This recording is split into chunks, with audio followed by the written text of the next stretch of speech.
Spring has most definitely sprung, and the new anime season hasn't sprung too hard actually.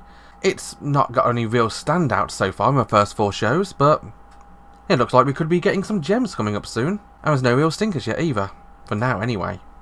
I'm going to be looking at 4 new shows today, letting you know what I think of them, because as ever, and as you know, this is a 2018 Spring Anime Preview, from a different perspective.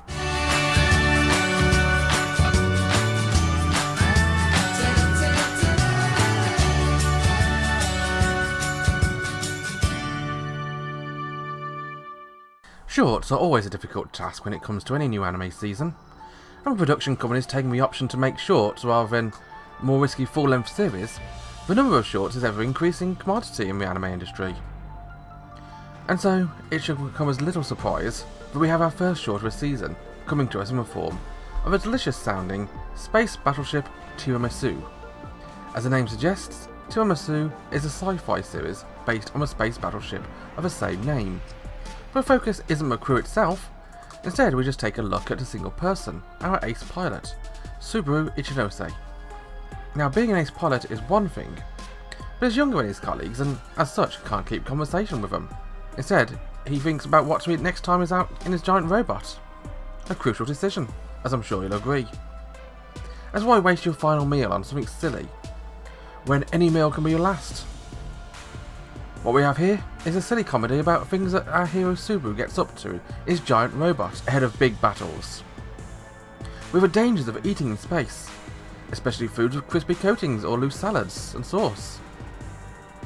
We also have the problems of when you get dressed in a hurry. Wearing a shirt both inside out and back to front is kind of special, but I can understand the frustration. If I had to pick out one problem with Space Battleship Tiramisu, is that I can see the joke wearing thin. There are only so many times you can keep the jokes inside a giant robot and keep it fresh. I could easily see the humour in Space Battleship becoming more stale than a week-old baguette. And here's hoping it won't get that bad and won't go down that route. But it's definitely worth a try, for now. You can find it at Crunchyroll. I bloody love Gundam. You only have to look at my office to see the shelf where I keep my 1/100 scale Gunpla, or a shelf in my bedroom where I keep the 1/144 scale models. And recently, I've really loved Gundam Build Fighters. It's been a breath of fresh air, a light-hearted show about the joys of fighting with giant robots, with none of the headaches of politics. I mean, the politics and drama of Gundam are good. I like a Gundam series too, but sometimes I just want to see who would win in a fight between a Turn A Gundam and a Cubile. Of course we all know a Cubile would win, because, you know, it's a Cubile. And so imagine my joy when I learned there'd be another Gundam build series airing this spring. And imagine my trepidation when it was revealed that it's not a full continuation of a Build Fighter series, but a new VR-inspired series, Gundam Build Divers. And so, we get introduced yet again to the wonderful world of Gunpla. Not Gundam, important distinction here. This is an anime dreamt up by Bandai to sell their plastic model kits, even more than their standard Gundam series already do. Riku Mikami is a really athletic sporty kid. He's a fantastic athlete and every club wants him to join up. Too bad him and his also sporty but clearly more geeky friend Yukio have all decided they want to build Gunpla and take part in the hottest new craze, the Gunpla Battle Nexus Online. It's a virtual world where you scan a Gunpla you build, and usually customise, and enter a virtual reality world where you fight with that Gundam in battles, quests, and other standard online tomfoolery. One thing that immediately stands out in this episode at least, when almost all episodes in the previous Gundam build series, there was that one, but we don't talk about that one, it comes across very heavily as an advert. Selling Gunpla. For crying out loud, they go to a Gunpla store and show them geeking out over unbuilt sprues, and slowly working away with their nippers. Though to be fair, I'm not one to talk. I'm currently halfway through a real grade Gundam unicorn, and I'm still living it. And another thing that irks me about this series and Gunpla build in general is how our main character always has a boring main series Gunpla. Sure, I like the 00 Gundam, but why not give him one of the Gundam thrones? I mean, I know it's going to sound more their most popular kits, but it just irks me is all. What I'm trying to say is that Gundam Build Divers doesn't really recapture the same magic that I enjoyed with Build Fighters. and whilst there is potential for it to be interesting, taking a battle away from the arena and into a virtual world has removed some of the charm from the series.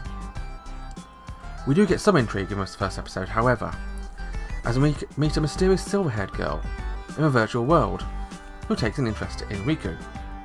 And given the way that Gundam series work, I wouldn't be at all surprised to see her have some connection to the Aryan royal family, especially given her similarities with Ayla from the original series, well, from the original Build Fighter series.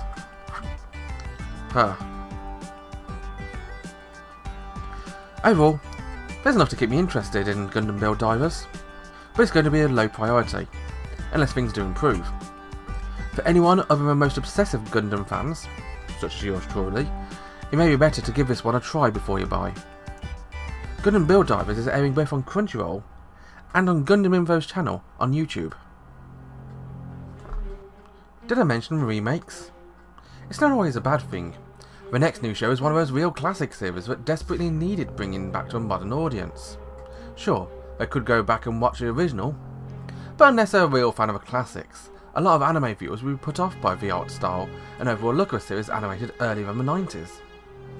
It's time to take a look at The Legend of Galactic Heroes, Diner Theiss, a straight remake of a 110 episode epic, from a time before a lot of modern anime fans were even born.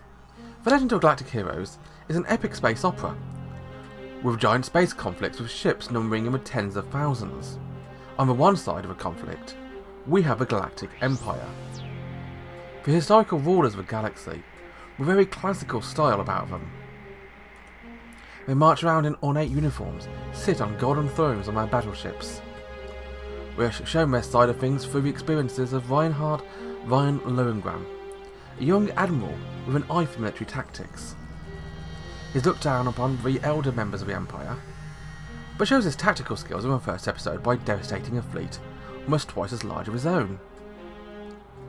He's shadowed by his red-headed friend, Siegfried Kirkis. Moving to the other side of the conflict, we have a Free Planets Alliance.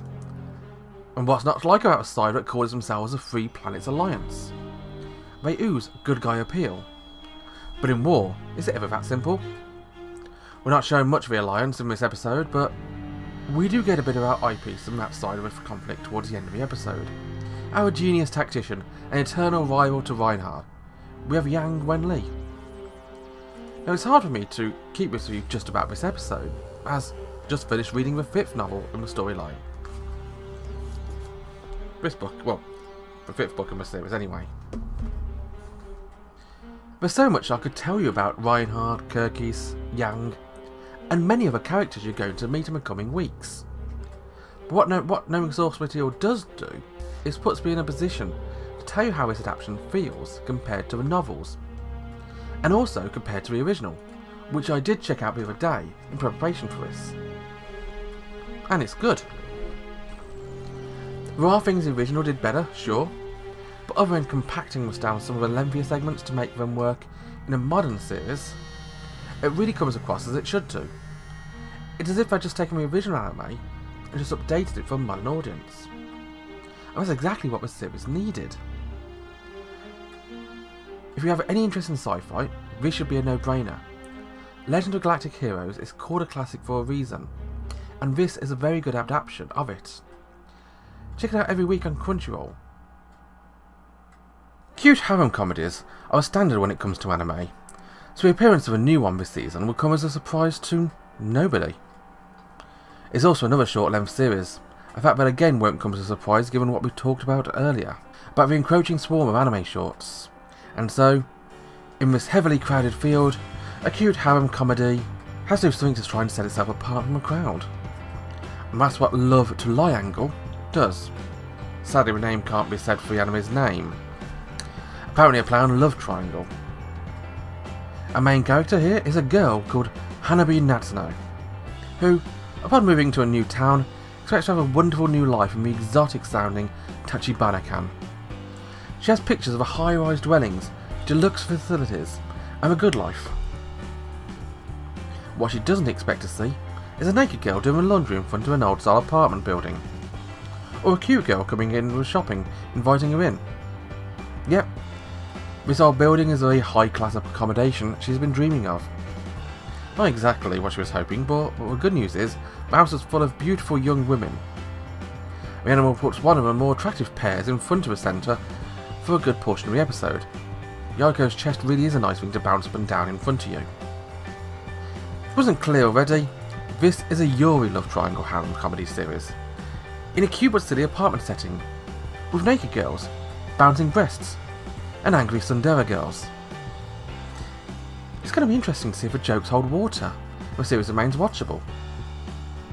This kind of short lives or dies among its characters, and big breasts and naked girls can only take you so far. Now, I did enjoy the first episode, so I'm sticking with it for now. If you want to join me, you can find it on Crunchyroll. Well, what did I tell you? Today we had 2 shorts, a remake and a sequel. Well, possibly a sequel? Don't know yet. I thought they were reasonable shows, and again, no real reject, which is great actually, 8 shows in and no red. Am I getting soft? Please tell me I'm not getting soft. Regardless. Thanks very much for watching, you guys. Have a wonderful day. Bye bye.